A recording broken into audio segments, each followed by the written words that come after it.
Hi guys, so Richard Tice, who's the chairman of the Brexit Party, was invited on Talk Radio to talk about Brexit and the pandemic. Now, I have a question before we go into this. Why is Richard Tice relevant? The Brexit Party don't actually have any MPs, and they're no longer in the European Parliament. So, okay, but let's hear what he had to say. The EU has declared that November the 19th, only a few days hence, will be, no ifs, no buts, the final day of negotiation for a Brexit deal. Do you put any store by that? And if so, what do you think the outcome will be? The only thing I think I can guarantee is that it'll go beyond November the 19th. It's the way the EU operate. I think actually, if they've said that, Boris Johnson should hold them to account on it. It's very simple, folks. It's very simple, folks. Okay.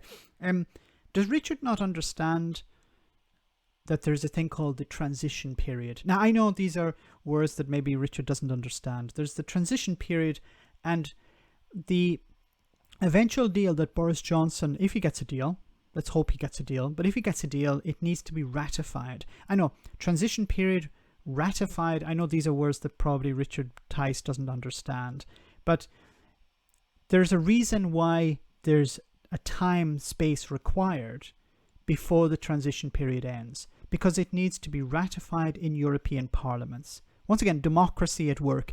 I know this is something that Richard Tice doesn't understand, but it's it's part of Brexit. You would actually imagine that he would understand that.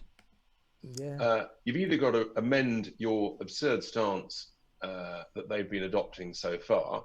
Otherwise, we're going to leave. We're going to operate under WTO rules. Businesses who've been smart have been working on that basis, got themselves organised, all they've adjusted. And which businesses, Richard? I assume you're not talking about service industries, because service industries don't really operate under WTO rules. So, you're saying it's, well, you just have to be prepared for WTO rules. Okay, but what about service industries? What are they supposed to do?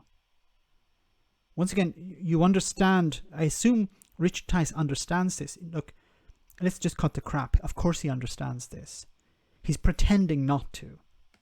That's the way forward. As I've said to many people, the truth is, given the problems that businesses who are struggling to stay afloat, struggling to keep people employed, have got all over the country, that most businesses have got far, far, far bigger things, much more things to be worried about than the issue of the nature of the Brexit arrangements. I really do feel that it's a small pothole in the track. Mm-hmm. And this idiot on the left, I don't know who he is, but Brexit is really just a small pothole on the road. Nothing really to worry about. Everything will be fine. Whether we get a deal or there's no deal, it'll be okay. I want people to remember this when the UK leaves the transition period. Of the highway compared to the much larger issues, the roadblocks, the hurdles, the plastic barriers put up by the London mayor, and all the other things that businesses have got to deal with every day of the week. Absolutely. Absolutely. Really, you're agreeing with this? You don't think Brexit is even? It's a mere pothole in the road. Nothing to worry about. Then why was there all this preparation for it? Why did Boris Johnson's government spend hundreds of millions of pounds preparing for it? Why are there only 25% of businesses ready for it? Why are you building Farage garages? Why are ports complaining about not being ready for it? They don't have the infrastructure. They don't have the funding. This is all just a pothole in the road. Even Michael Gove presented his worst case scenario, which included rioting and fuel shortages. And there's also a video I uploaded the other day about the pandemic where there may not be able to import the necessities to deal with this pandemic. because vaccines are being developed in other countries. And this is all just a mere pothole in the road for Richard Tice. Look, if there's one thing you can take away from this video, and I want to be very clear about this, is that these people do not care about you. They only care about themselves.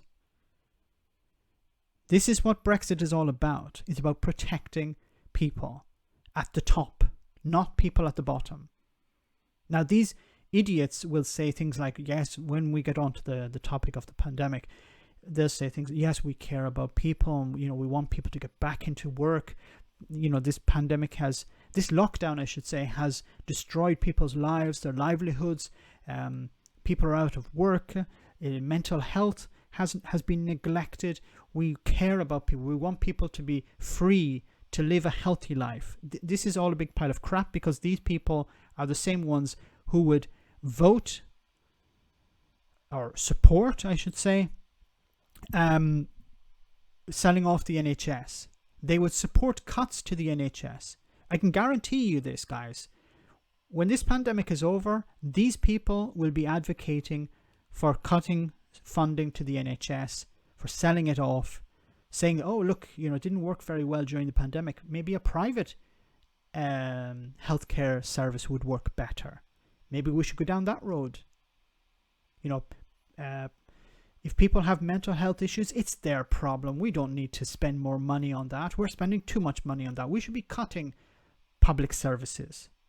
This is the mentality of these people. During the pandemic, during the run-up to the end of the transition period, they'll pretend to care about working class people, ordinary people. They do not. They never have. They never will. Let's now return in this topsy-turvy interview to your Reform UK hat. Last point, really. Wow, how many grifts does this guy have?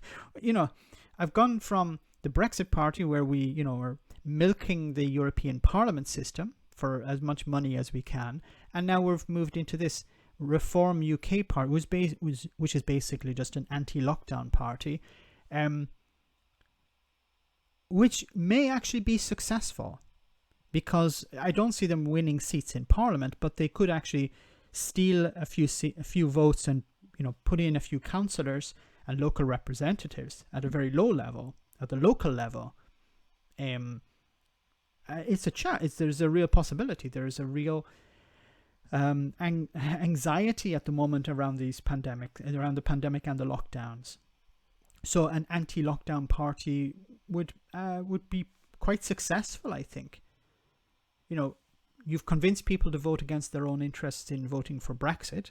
You can convince people to vote against their own interests by voting for the Reform Party.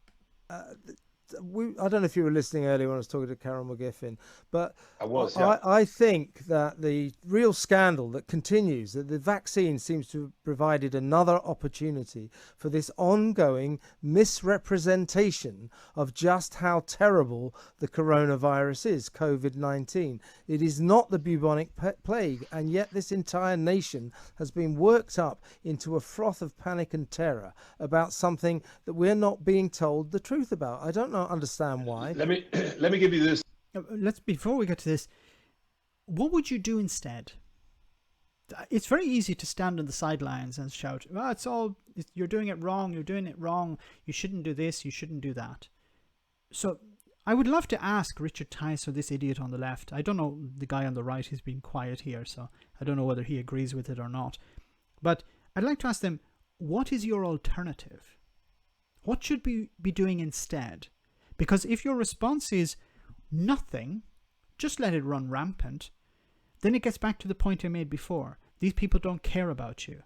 They want you to go into work. They want you to fill up the public transportation, because they won't be using it.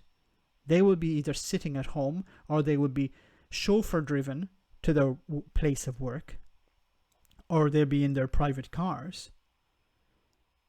These people will be okay, pandemic or no pandemic. You will not, but they want you to go out onto the front line. It's like the parallels with the First World War, you're out on the front line, don't worry, we're right behind you, 30 miles behind you. simple stats, which is that every death is a tragedy, we know. Yes, of but course. 1,600 people die every single day of every week of every month here in the UK. So we should do nothing. So because people die of obesity, because people die of heart failure, because people die being hit by a bus, their response is, well, are you going to demand that we ban hamburgers, or we ban smoking, or we ban buses? This is their response.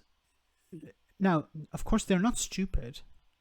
They want you to think that they're stupid. They want you to be stupid. They're trying to pretend that there's no difference between somebody getting hit by a bus or dying of a heart attack and a pandemic. Because remember, the goal of their goal is for you to get back to work, because it's costing them money. They have investments that they're seeing decrease by the day. They don't care about you. They want the only value you have is what you can produce for them. Get back into work. Buy things.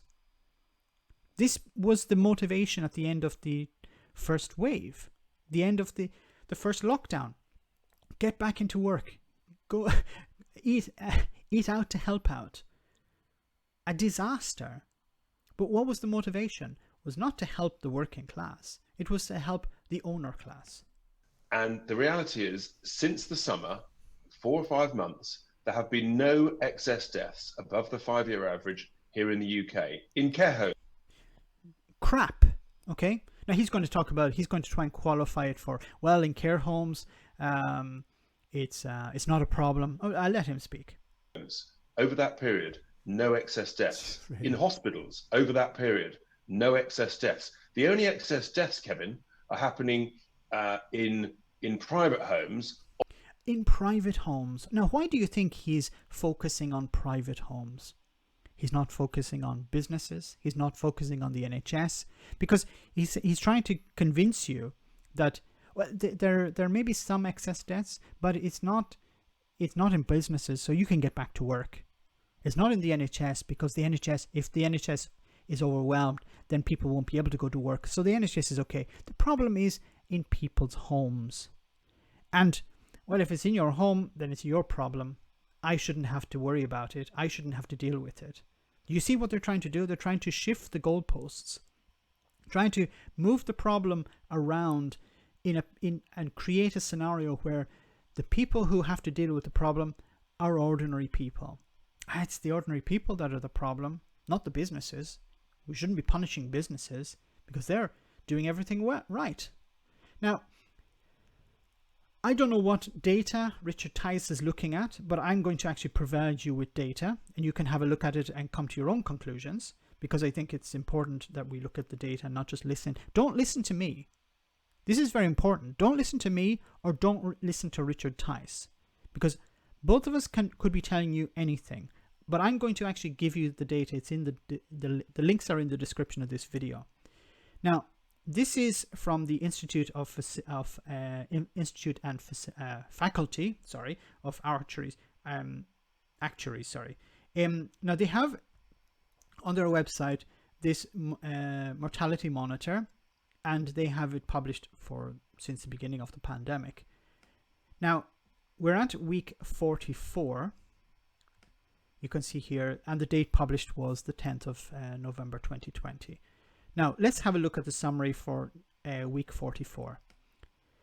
It says here, there has been around 62,100 more deaths in the UK from the start of the pandemic to the 30th of October 2020 than if mortality rates were similar to those experienced in 2019. So the excess deaths are currently at 62,100.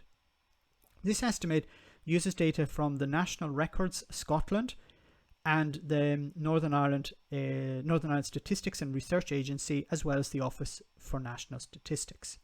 During week 44 of 2020, there were 6% more deaths registered in England and Wales than would have been expected if standardized mortality rates had been the same as the corresponding weeks in 2019. So, comparing this week in 2019 with this week in 2020, there are 6% more deaths. The corresponding figure for week 43 was also plus 6%. So it's not increasing, but it's not actually going down either. The cumulative mortality improvement in England and Wales for 2020 is minus 10% as of the 30th of October 2020, compared to 0.1% as of the 20th of March 2020, before the coronavirus pandemic had a material impact. So what it's saying here, if I'm reading it correctly, now I'm not an expert, so maybe I'm misreading this, but it seems to me that the number overall is decreasing, but when we compare, since the beginning of the pandemic, but if we compare this week in 2020 to this week in 2019, there's a 6% increase. Now, Richard Tice is trying to give you the idea that this is not happening in hospitals, this is happening in people's homes. Now, I'd like to see the data that backs that up, because I haven't seen any data that backs that up. And he's trying to convince people that, there isn't really a problem here. A 6% increase, or difference, I should say, is a problem, is a serious problem. Now, once again, I'm going to leave the data here for you to look at. I'd suggest that you do look at it. But Richard Tice doesn't care about you. Talk radio doesn't care about you. They want you to get back into work. They want you to get back spending in the economy because they need you to. You are the only value you have is what you can consume. Let me know in the comment section, guys, what you think about all of this. As always, your comments are greatly appreciated. Thanks a lot.